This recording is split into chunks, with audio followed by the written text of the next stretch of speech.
Welcome to Lower House Farm. We are primarily an upland farm, diversified into 32,000 free-range laying hens. We run about 150 head of cattle, which are composed of blue cross heifers, and we also run a 600 Welsh mule flock.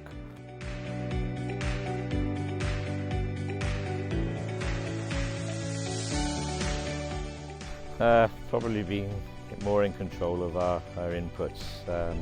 One of our biggest costs is protein, so I'd like to look at how we could reduce the cost of that.